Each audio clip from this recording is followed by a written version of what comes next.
Welcome to Doing Business with a Servant's Heart podcast. I'm so excited for season 2 and the great guests you're going to hear from, their struggles, how they overcame their struggles, their triumphs. Through personal and business life, I think they're tied together, and we're going to share great stories about that.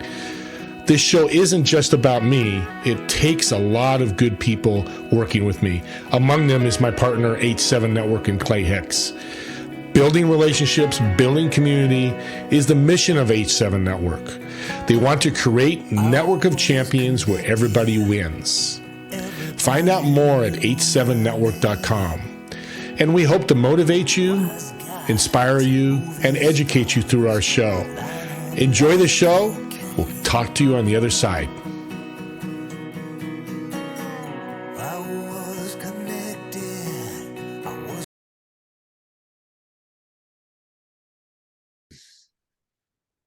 Welcome, everyone. This is your host, Steve Ramona, with another episode of Doing Business with a Servant's Heart. And I've got a gentleman here. I've been talking to him before the show.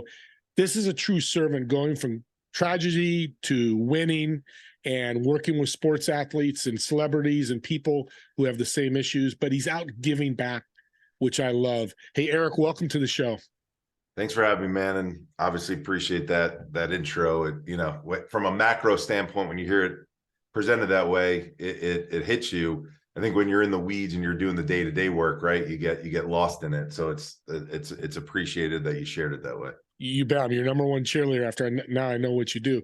So let's start with your story, because I think will make this all understandable for people. Yeah, for sure. So spent most of my career working in professional sports. So we shared when we were off the call before, I'd been an athlete growing up, but got a decent frame to me. So it allowed me to be able to play different sports. And then you parlay that into the ability to go work in professional sports. So got a job at the NBA league office right out of college, was working for a guy named Mark Tatum, who's now their deputy commissioner. I was there for 5 years, was running what is called Player Fan Connection, which was at the time David Stern was our commissioner. And I got sent out because I kind of looked like a basketball player to be able to go, and it was the early years of LeBron coming in the league right out of high school, and Kobe coming in the league right out of high school, and Amari coming in right out of high school. And so I was sent on the road to go present to the teams on how revenues are generated, which ironically enough, I was looking at the salaries now.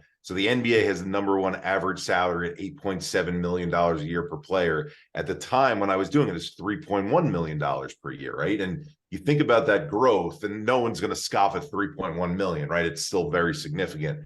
But it was a time when, if you remember, the dress code was needed to be implemented, right? Because a lot of these guys coming out of high school, the way they were coming onto the court into the stadium, there was this kind of disconnect between the fan base and them. And Stern got a lot of heat because it was, he's trying to control the guys. This is the power dynamic of the ownership group versus the players. And so I was kind of brought in as the soft delivery of that message, along with helping players understand this is how revenues are generated. This is what the pie looks like: ticket sales, sponsorship sales, media rights. And so your salary cap is a percentage of that basketball related income. When that basketball related income grows, your salary grows, right?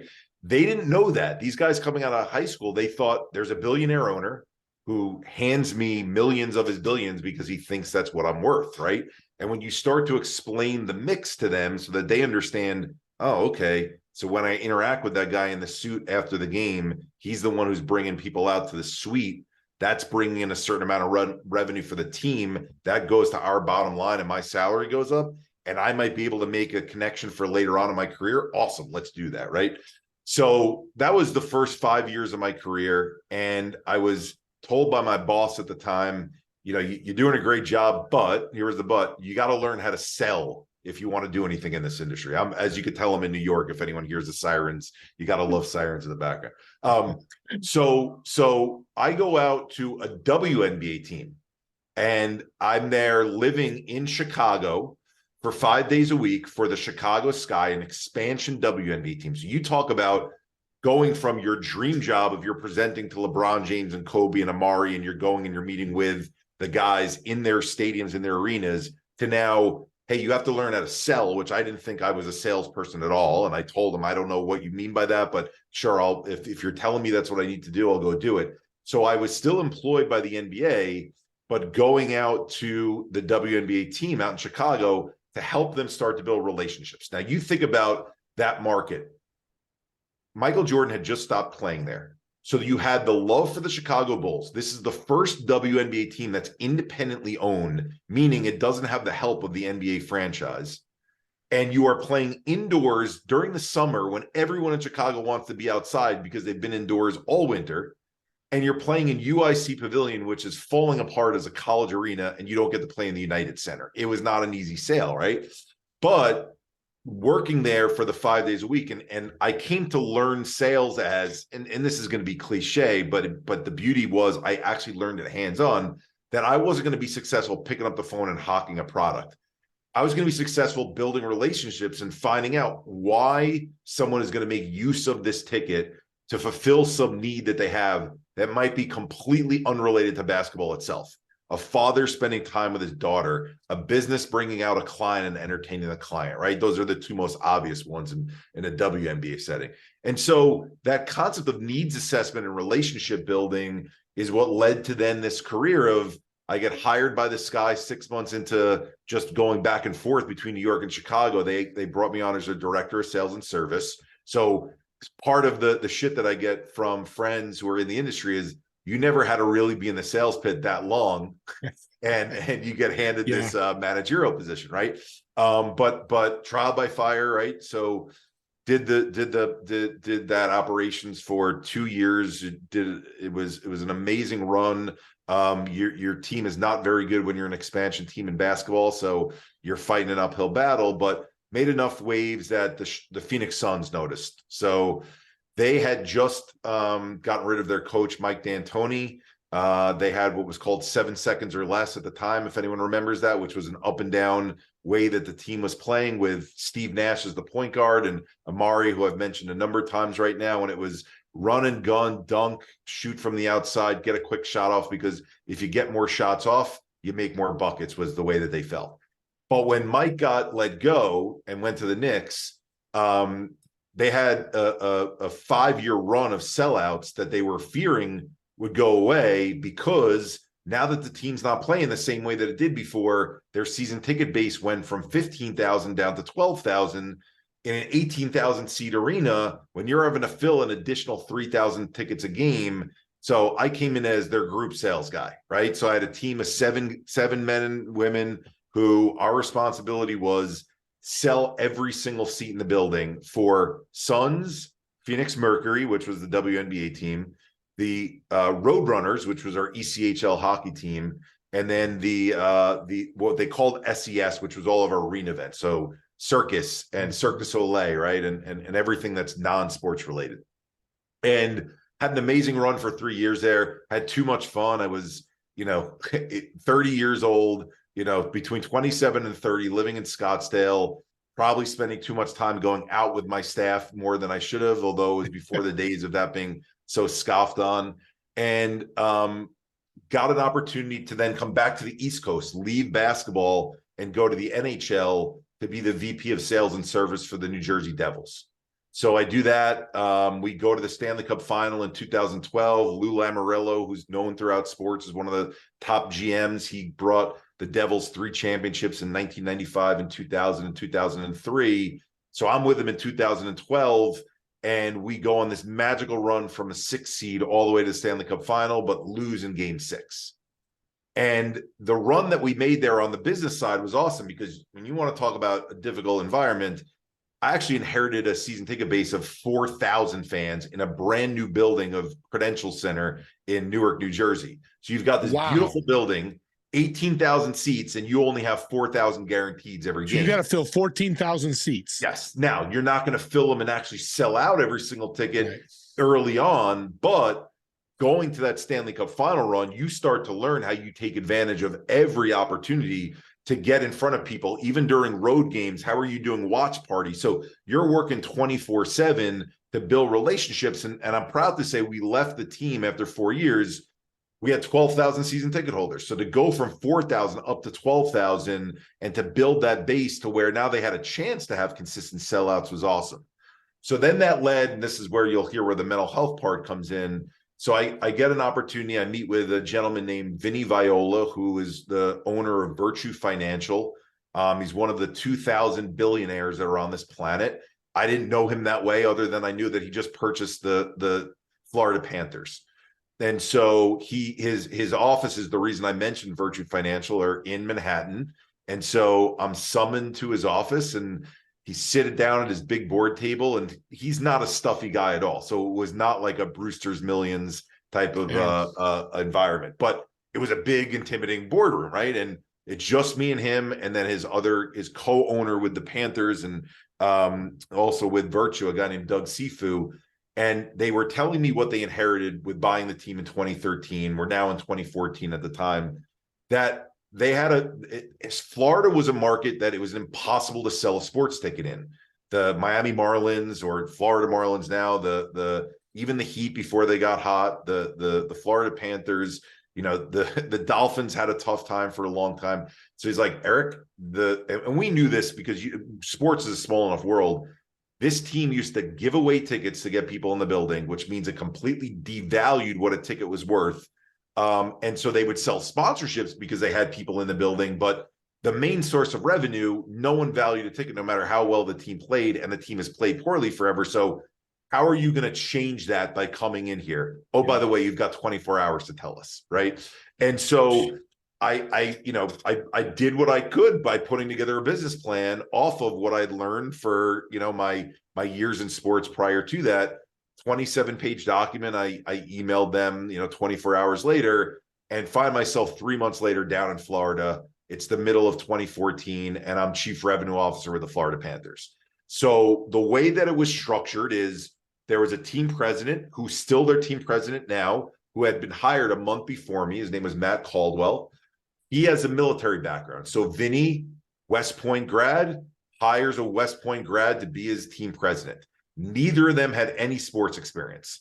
So I get hired as a chief revenue officer to be the guy who's got sports experience, to bring that in to the structure that they're going to create in the military background that they have. And amazing run at the beginning, right? And they gutted out the business operations groups and gave us the key to start hiring and start building culture and bringing in the right people. And I'm jumping back and forth in timelines right now, but to see that they just made a Stanley Cup final run, and folks that we hired in the middle of 2014 are still there with that team, it just brings joy to me, right? You brought these people on yourself. Yeah, people that we hired. Impressive. Yeah, just I have an interesting interview style, which we could talk about if you want on another call, but how do you find a lot of people and narrow that down to a small number of people and create, let's call it friendly competition in an interview environment, so how people will be when they're in a sales pit, when they're in a service pit together, pushing one another, but then also not upsetting one another and turning one another off with the way that they go about their business, right? So 6 months in, I'm flying high, right? I am a single guy making more money I've ever made before, one step away from my dream job, because being a team president's my dream job. So I'm one step away from that. There's no state income tax in Florida. And when you're living in Miami, South Beach, it's not a bad place to be. Okay. Yeah. So you can't ask for a better situation. But I'm 6 months into my time there, and I wake up one morning and I'm starting to lose interest in things outside of the office. Not interested in going out with my friends to dinner. I'm not interested in going to the gym and working out. I'm coming home after work. I'm leaning against the couch and I'm falling over on the couch and falling asleep. I am in leagues because I love playing basketball and my knees are still good, but I don't have the energy to go and play. And I'm telling my friends, you just finish and you compete and I'll play next season.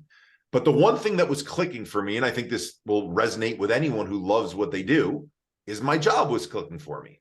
So that was the excuse for my brain to go, oh, okay, that means I need to spend more time in the office. So get in at 6:30 instead of 7 a.m., leave at midnight instead of 11:30 p.m. And when it's clicking for you and you're getting that dopamine hit because you're like, more people are coming to the building. We're getting more fans. There's some buzz generating around the team. I like the people that I've hired. That's fool's gold, because that's a mask. When you said you had someone on before who was talking about addiction, I have a slightly different perspective on the concept of addiction than most, is that I think every human being is addicted to something. Food, sex, drugs, alcohol, gambling, right? In my case, because it was work and accomplishments, and we'll probably find out why that developed from me as my story plays out, is because when I was finding that dopamine hit from the work and the accomplishments, guess what? Whatever was plaguing me from the past that I'd never dealt with, I didn't have to deal with that. Now, I didn't know that was a coping mechanism at the time. All I knew was, damn, it feels good going in the office, and everything else, when I try to concentrate on having fun going out with my friends, that's not clicking for me. So let me keep going to the well on this. And what ended up happening was I woke up one morning, now about 2 weeks into that stretch, and it was like pushing myself out of quicksand to get out of bed, like walking with cinder blocks on my feet to go over my closet. I open up the closet. You have enough room in Florida where you have a decent sized closet. It's not like here in New York where we live in cubby holes. And I open up the closet. Everything's decently organized, but it looks like a bomb has gone off.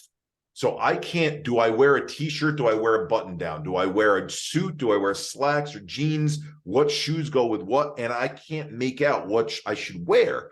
And I did what I think most of us do when our brain doesn't feel right? Like you shake your head a little bit.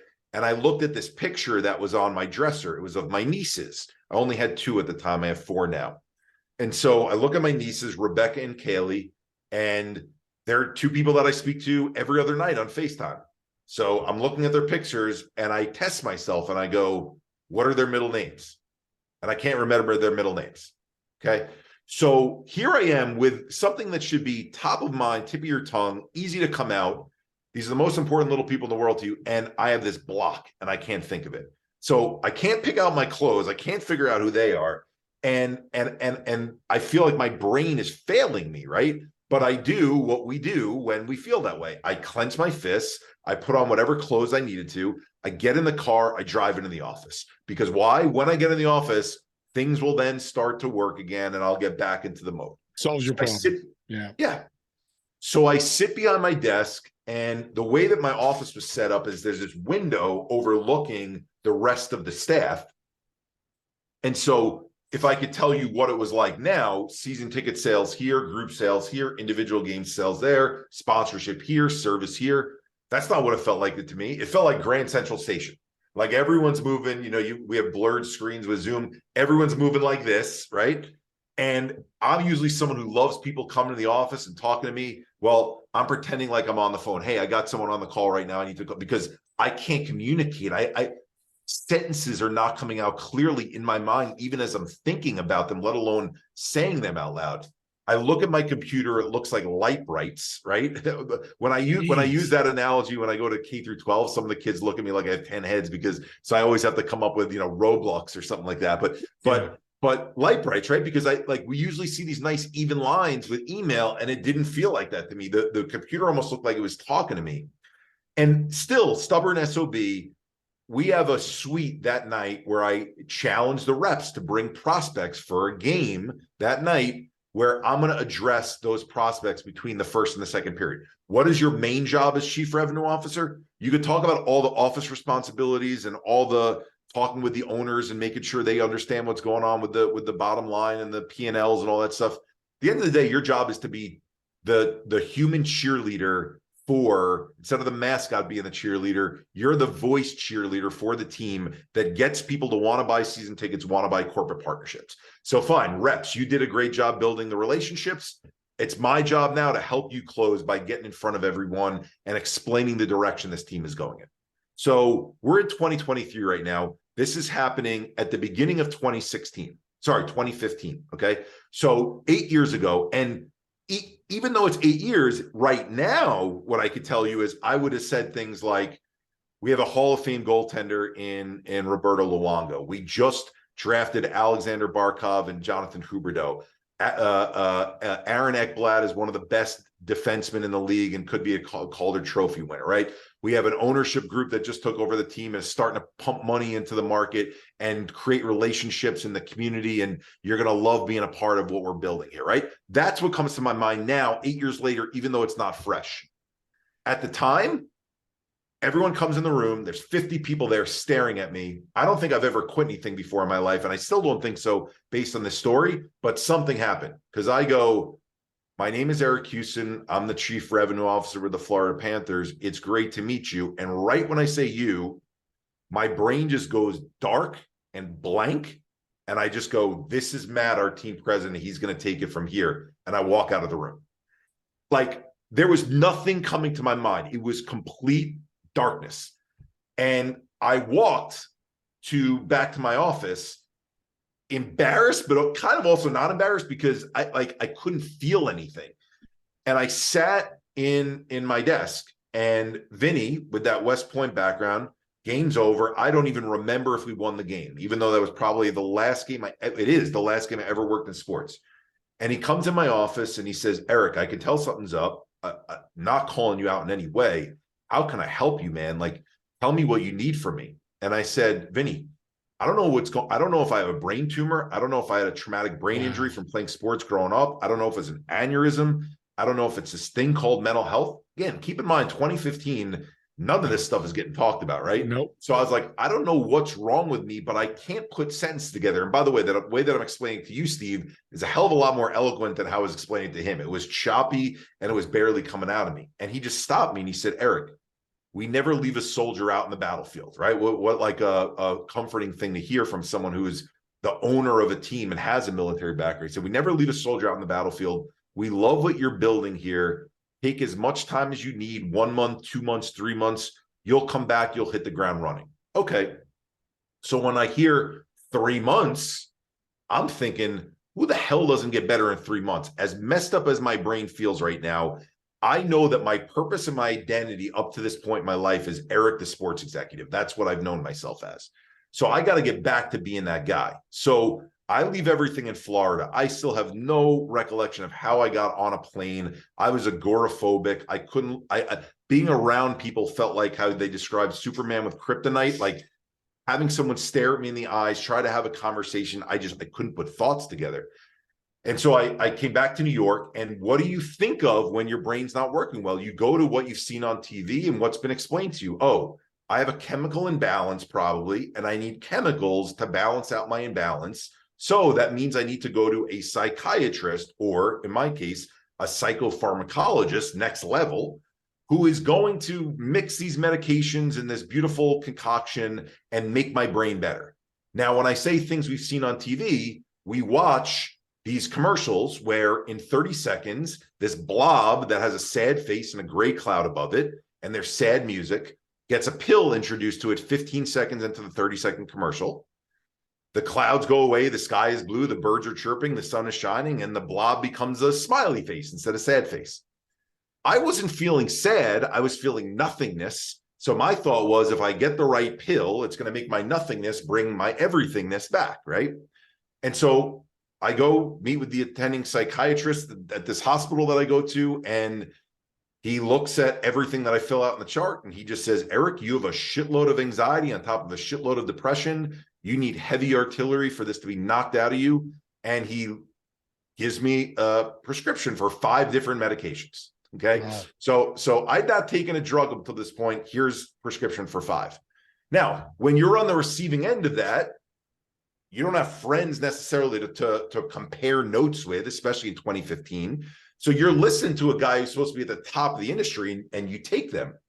So, okay, they say it's going to take 4 to 6 weeks for them to kick in. That's always the line that they tell you. Well, I'm bedbound for those 4 to 6 weeks. I can't move.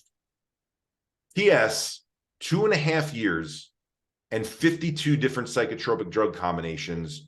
Not because I'm a lazy SOB. I'm a stubborn SOB who'll do whatever work it takes. My brain was dysfunctional. I'm as close to being catatonic without being stuck in that phase as you can possibly be. I'm sleeping 16 hours a day. My parents are having to remind me to eat. The only time I'm getting up is when I'm going to the doctor every so often. I'm not watching TV, not listening to podcasts, just staring at the ceiling. Some of these pictures that my brothers have of me is scary. I've got just these dilated pupils staring up at the ceiling, just out of it. So eventually a doctor says to my parents, he's tried all these drugs, he's got to try something else. So they tell me to do TMS therapy, transcranial magnetic stimulation. So I get handheld to this doctor in Manhattan. He tells me I'm going to be hitting this motor threshold through a helmet where they shoot electromagnetic waves into your brain. And this motor threshold is going to make my thumb jump. And that's how they're going to know that they're hitting the right part of my brain to wake the neurons up, to get them start firing again. The reason why my brain hasn't been working the last 2.5 years is because my neurons aren't firing. Okay, that's science explanation enough for me. Let me try it because the meds haven't been working. 23 sessions in, 23 days in a row in this, feeling worse after each session. It's 4 a.m. and I find myself sitting on the edge of my bed. I'm holding my hands up to show you, sitting on my hands, stopping myself because there's a thought playing through my mind over and over again. Swallow a bottle pill, swallow a bottle pill, swallow a bottle pills. It was not a hallucination. It was not a voice. For anyone who's felt the concept of a suicidal ideation, this will resonate with you. It felt like a magnetic pull towards self-harm that I never felt before. And where is this coming from? Because even though for 2.5 years I've been laying in bed, nothing bad situationally in the last 2.5 years has happened. My dog is still next to me. My parents are still alive, right? So where is this thought coming from where I'm having this compulsion, where I'm having to sit on my hands? And I say to my parents, unless you take me in somewhere, and as scary as the term a psych ward is, I can't stop myself from that lunge. It feels like a magnet that's calling me, and it almost sounds insane to someone who has not experienced that before, because you say, Eric, can't you just say to yourself, no? I can promise you, when you're in the throes of ideation, you feel this compulsion towards it. I call it an error message. I call it a heart attack of the brain. We don't get to control when the plaque builds up and then all of a sudden the heart attack begins. The same way we don't get to control when those error messages become irrational and now all of a sudden we're having thoughts of self-harm. So I go inpatient.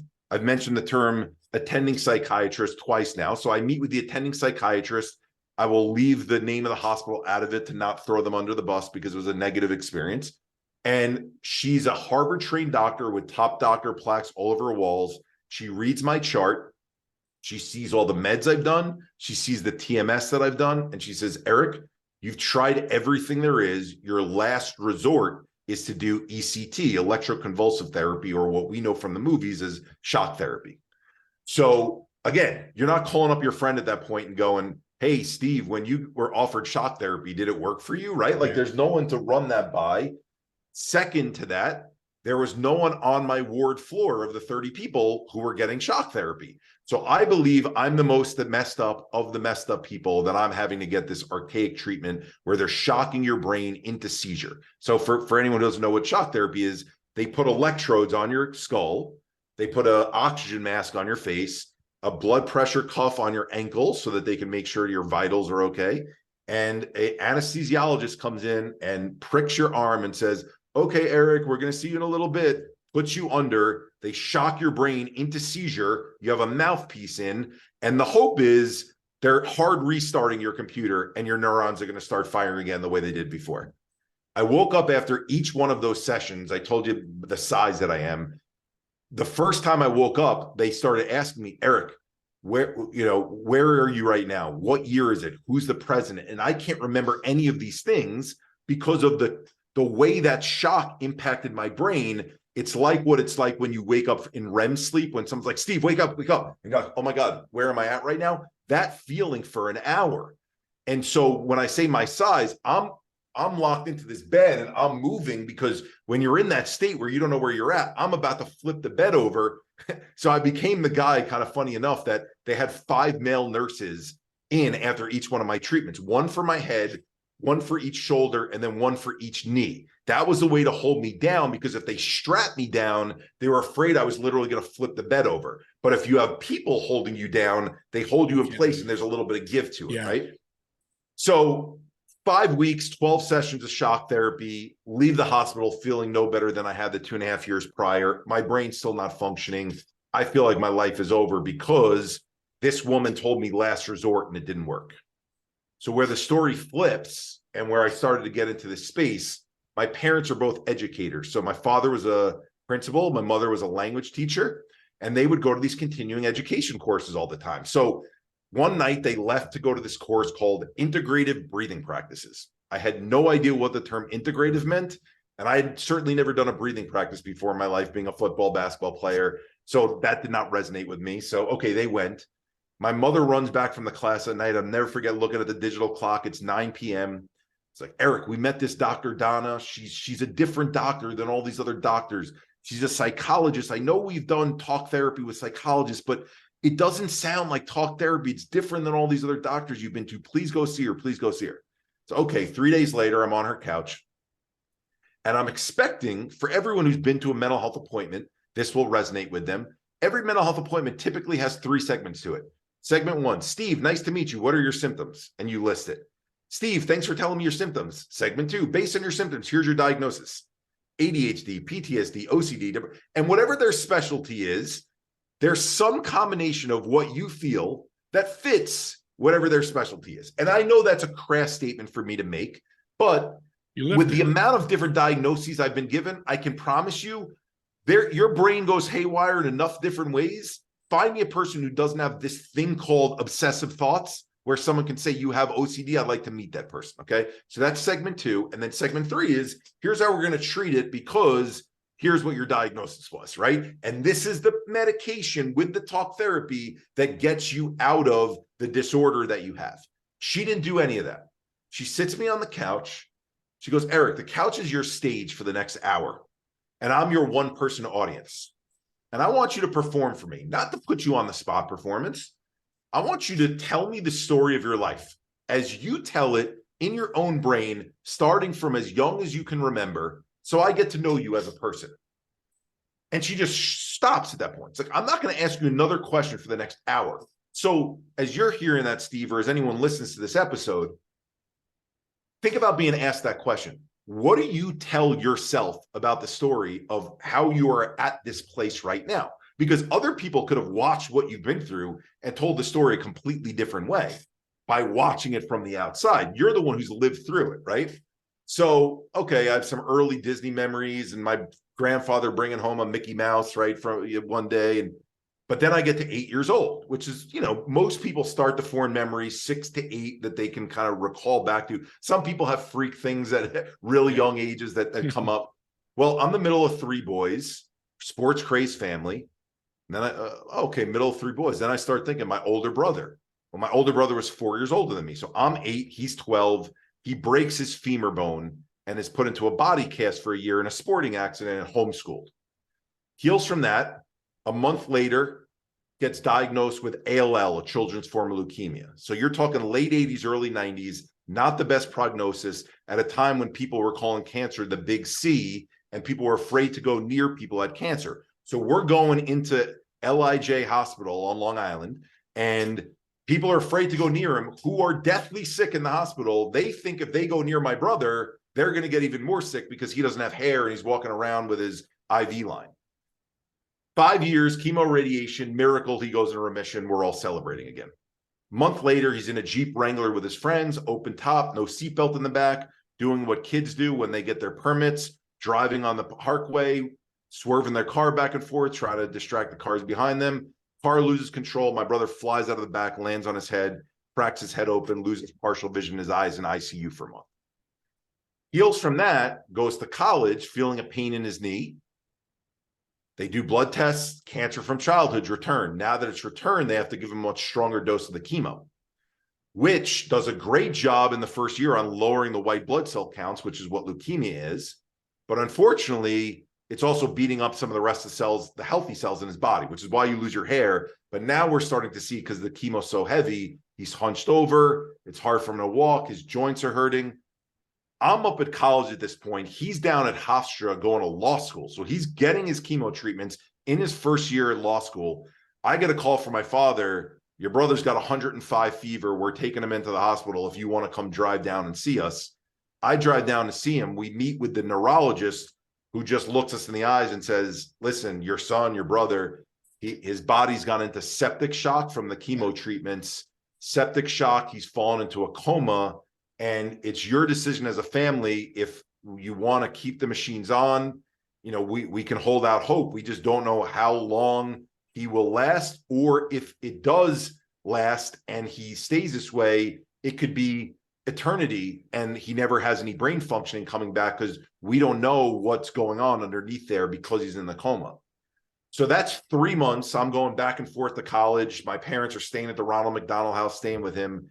And eventually, miracle, he wakes 3 months in, full cognitive faculties about him. But his kidneys fail from the rigor of the septic shock. So now he has to go on dialysis. We all get tested to see who's the closest match. My father donates a kidney to him. That's all successful. I'm like, okay, at this point, now we're at the end of my college run. Get to put all that stuff from childhood and college behind me, blank slate, real world, get to start at the NBA, working for that guy, Mark Tatum. In that year, 3 of my close friends pass away back to back to back of either misdiagnosed or undiagnosed heart conditions. So what I just told you in 5 minutes of the part of sitting on the couch telling my story to the doctor, she stops me 50 minutes into the session. She's like, Eric, I know I told you I wouldn't ask you another question, but we got 10 minutes left and I got to stop you. What the hell else happened to you as a child and a young adult that impacted your mental health that I need to know about? Now, keep in mind, this is now 2017, 2.5 years after this crash started. So maybe the rest of the world is talking about this a little more, but I've been living under a rock. And I just say to her, I was like, Donna was her name, like, Dr. Donna, what are you talking about? Like, I've, for the last 2.5 years, have had a chemical imbalance. I've been laying in my bed waiting for medications to balance out my imbalance. You asked me to tell you about my life. All I've done is told you what's happened to me from the time I was 8 until 22 or 23 years old. That was 12 years ago. What do you mean impacted my mental health? I see a 12-year gap between then and now. I don't understand what you're talking about, right? Now, that may be an ignorant take to most, but I can tell you from someone who's in the space right now, that is how most people misunderstand and don't understand mental health. So she says to me, okay, Eric, I'm going to tell this to you through the lens of someone who loves sports so that it resonates with you. When you were an NBA executive, if you had a courtside seat and you were in a nice suit and these 7-foot athletes are running up and down the court and sweating as they did, and the sweat was flying off you and hitting you, flying off them and hitting you, or the ball went out of bounds and they dove for a loose ball and they landed in your lap, the sweat would get on your suit and you'd be at the game for 3 hours. You'd go home. Maybe you'd work a little bit more, 5 hours, but you'd go home. You'd have a sweaty suit. You'd put it away for the dry cleaner. You'd take a shower. You put on a nice new press suit the next day. It's as if the guy didn't sweat on you or the guys, plural, didn't sweat on you from the night before. You had a front row seat, but it wasn't for an NBA basketball game. It was for the game of life.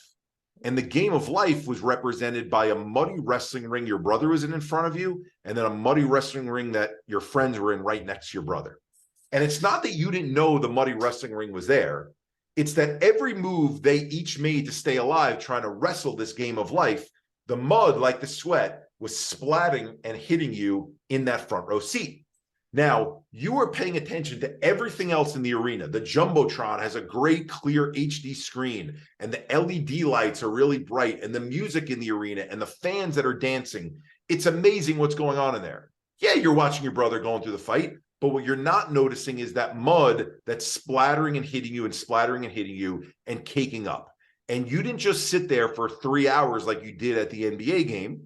You didn't sit there for 3 days, 3 weeks, 3 months, 3 years, 30 years. For 35 years, you've sat in the same seat as the mud from those things kept splashing on you and building and caking up on you. And eventually it got so heavy that when you were in Florida, the reason you crashed the way that you did is no one told you you had to take this hard brush and learn how to scrub this mud off you.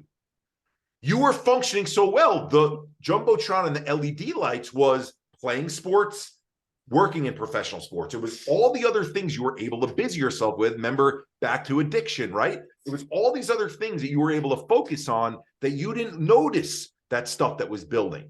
So what happened was you had this major decline and you literally fell off the chair, and that's why your brain stopped working. And so now I'm angry and I go, hold on a second. If that's mental health, if you're telling me that's mental health, take me out of the equation for a second at 35. If all it takes is having a front row seat to watch things happen to other people in your life as they wrestle the game of life, then fine. Take your average 15-year-old, 20 years younger than me. Watching your parents get into fights and get a divorce. Watching your parents lose their job and lose the house. Watching your two best friends get into a fight and their friendship dissolve and it being awkward when they're around each other. Watching your best friend be bullied on the schoolyard or verbally abused by an adult, or your friend confiding in you that they're sexually abused, or them being the new kid in town and being isolated and not included in things, or your friend dealing with the sickness of a loved one at a young age or the loss of a loved one at a young age. It's a 15-year-old, there's not one 15-year-old on this planet who hasn't dealt with one, some, or many of those things that I just mentioned, and that's not even the complete list.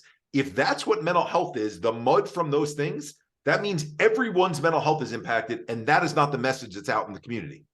And so she stops and she's like, Eric, I agree with you. She's like, everyone's mental health is impacted. That is not the message that our community has. Can I ask you to calm down because you get very passionate about these things? And let's help you heal first. Then we'll attack this issue about how the rest of society deals with this. So she sends me to this weekend breathing course. I'm the only male, only one under 40, and only one born in this country. So it's me and 8 Indian women and 9 yoga mats. I'm a complete fish out of water. But I start to learn why rhythmic breathing patterns are going to start to heal my brain and the connection between my brain and my body in ways that these medications and these sci-fi treatments didn't work. And I start to understand, take a very case in point example. If you and I were sitting in a room together and a car crashed through the wall, we both react the same way. Yeah. That changes our body. That's telling our body something just happened. There's a threat around us. Well, okay, a car doesn't crash through the wall every day, but the ambulance going by on the main road when I'm playing basketball happens every day. And my mind going to, oh, my brother was sick before. What if, since my brother's sick, what if my parents get sick? What if I have to live in the house by myself? What if I don't have money to live in a house because my parents aren't around? And your brain spirals into that place where the structures within your body, your vagus nerve, your stomach and how porous it is, your amygdala and how it's overfunctioning, those change, and then that becomes your norm. And so by doing rhythmic breathing patterns, I'm getting myself back to a place of pre-trauma, right? All those things that I described my brother, that mud that Donna, the doctor, was describing to me, was chronic stress and trauma building in my nervous system over time and changing the structures of my body in a way that my brain and my body were not communicating with one another. So I do this practice for 30 days. They told me to stick with it for 40. I do it for 30 days. And I wake up on the 30th day. And it was like, whatever anyone celebrates, Hanukkah night, Christmas morning, I'm like, I look at my controller and I want to turn the TV on. And I look at my kitchen and I go, I want to make scrambled eggs for breakfast. The greatest feeling in the world. Wow. And I'm like, okay, I'm back online. I don't have my emotions back yet, but at least cognitively I'm functioning again. And I go back to that thought, right? Of why was this explained to me this way? And why is it not the way that I understand it? And why did I wait this long to work on it if this is what the it is? So I did what I like to do, which is I write. And so I just wrote down the story that I shared with you, 2017, before Kevin Love and DeMar DeRozan and all that. The only guy that had really shared up until that point was Prince Harry, right? This was before his royal fallout and, politics and all this other stuff. He's a beloved guy in the UK. He wrote his story. And I'm like, well, shit, maybe I have no chance of ever working in sports again, but I got to tell people where the hell I've been for the last 2.5 years and what I've learned from it. So I put the story out there on LinkedIn because I have no other social media channels at this time. And all of a sudden, share. 150,000 people read it in 3 days. I get a call from Darren Ravel, who's a sports business insider, who's got 2 million followers on Twitter. Eric, I've heard the name before. We grew up in neighboring towns. Would you mind if I shared this on Twitter? Yeah, man, share it. Funny enough, my mom's like, he had no right to share your story. Yeah, funny how protective your mother is, right? Yeah. So what came in, and this is where the organization started, what started to come in from that share was email and call and email and call. And there's over 400 calls that came in from as far as China. And I'm fielding all these calls, and I get back to a good amount of them, right? Not all 400, because some people get scared when you call them back, and yeah, it's actually real. But here's what I'm hearing on the call. I'm hearing, Eric, what you went through with your brother, like, I didn't go through that, but my friend had to get a kidney transplant or an organ transplant. My mother got sick with cancer. My brother got into a motorcycle accident and broke their leg. And what I'm hearing is people are relating to the what happened to me and then the how I'm feeling now.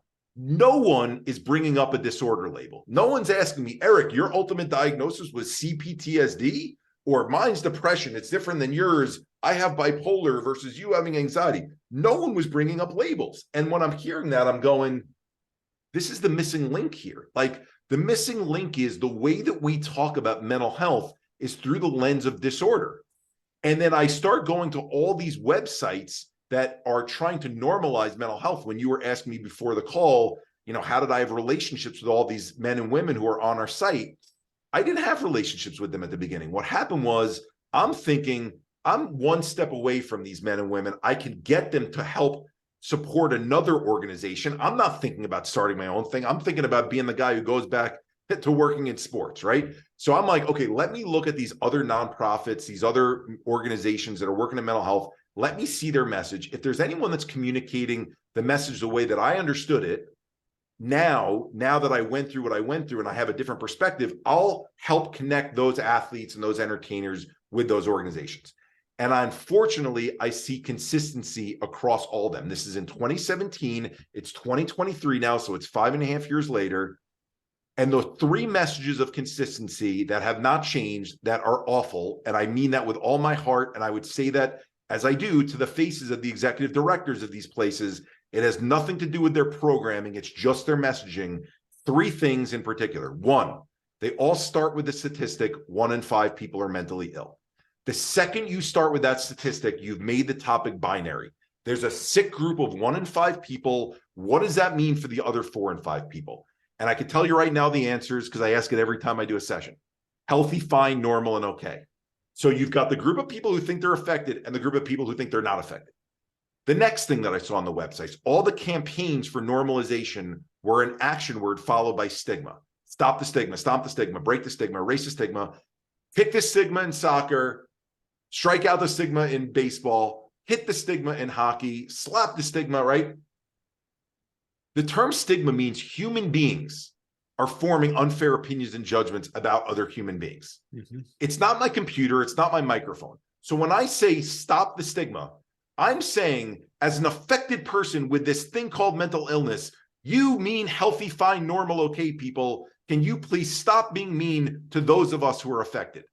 Does that work in bringing people together, or does that rip people further apart? Yet, we're 7 years into this, and probably longer, because it was happening before I started looking at it. And every May is Mental Health Awareness Month, or the advocates that talk about it all year have Stop the Stigma on every one of their campaigns and their web pages.